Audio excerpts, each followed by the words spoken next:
Olá! Apenas 15% das mulheres passam pelo período menstrual sem apresentar alguma queixa, que podem ser muitas. Algumas reclamam de dor de cabeça, outras de inchaço, dor nas mamas, irritabilidade. A lista é grande. Mas a queixa mais comum é a cólica menstrual, que por vezes é tão intensa que obriga essa mulher a procurar por assistência médica num pronto-socorro. Muitas vezes essa cólica é chamada de idiopática, ou seja, sem uma causa aparente. E outras vezes é relacionada com alguma doença, como por exemplo a presença de miomas, que são tumores benignos do útero. Uma das doenças mais comumente associadas com cólica menstrual é a endometriose. E o que é isso? Bom, revestindo internamente o útero existe uma camada mucosa chamada de endométrio, que é onde se implanta o ovo após a fecundação. É onde se desenvolve o bebezinho quando a mulher engravida. Se a mulher não engravida, essa camada se desprende e a mulher apresenta a menstruação. Então, a menstruação nada mais é do que a descida desse endométrio, a descamação dessa camada. E depois disso, a natureza começa a preparar uma nova camada para o ciclo seguinte. Endometriose é uma doença inflamatória em que essas células do endométrio, ao invés de serem expelidas, elas vão para a cavidade abdominal. Não se compreende totalmente a causa, mas acredita-se que o sangue menstrual possa refluir pelas trompas, indo para a cavidade abdominal e ali se implantando, criando focos de endometriose. Uma causa possível também é genética, já que é comum membros da mesma família apresentarem essa afecção.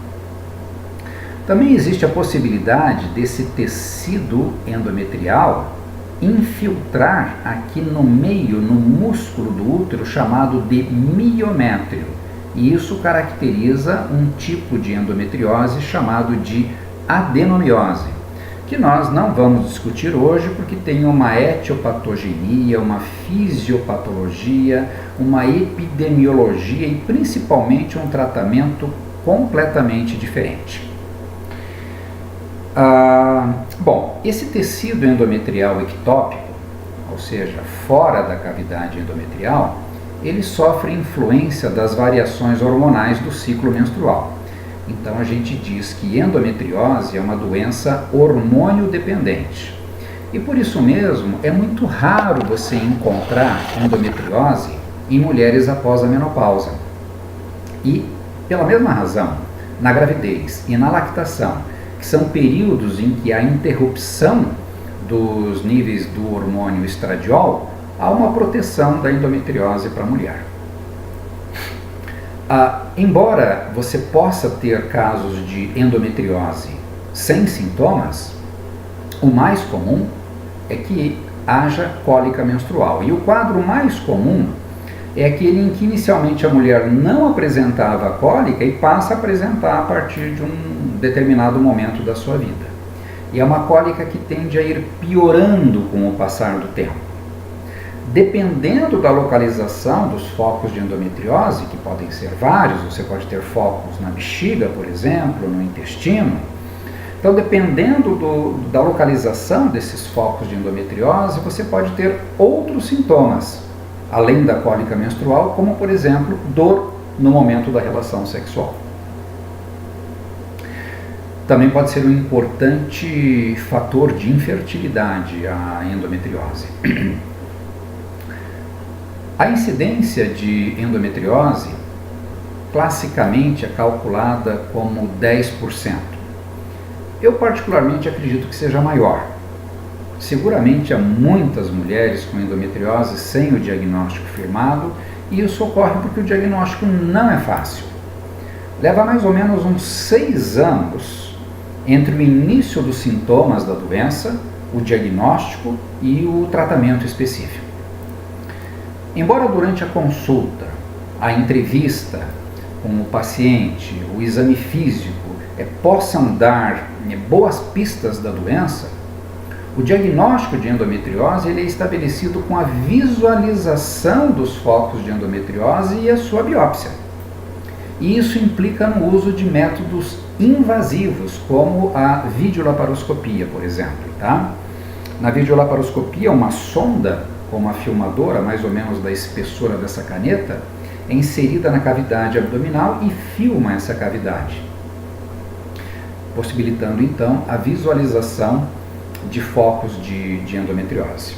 Alguns exames complementares, como a ultrassonografia com o preparo intestinal prévio e também a ressonância magnética, que podem sugerir endometriose, mas geralmente você não consegue identificar focos mais superficiais com esses métodos. E há também exames complementares que podem sugerir a endometriose, mas não são específicos. Então, deste modo, a videolaparoscopia se tornou o padrão ouro para o diagnóstico de endometriose, porque além de possibilitar a visualização das lesões, fazer a sua retirada e possibilitando então a biópsia, permite também você identificar o grau de infiltração da doença e iniciar o tratamento, com a retirada ou com a cauterização desses focos de endometriose. Por falar em tratamento, o tratamento ele pode ser clínico e ou cirúrgico.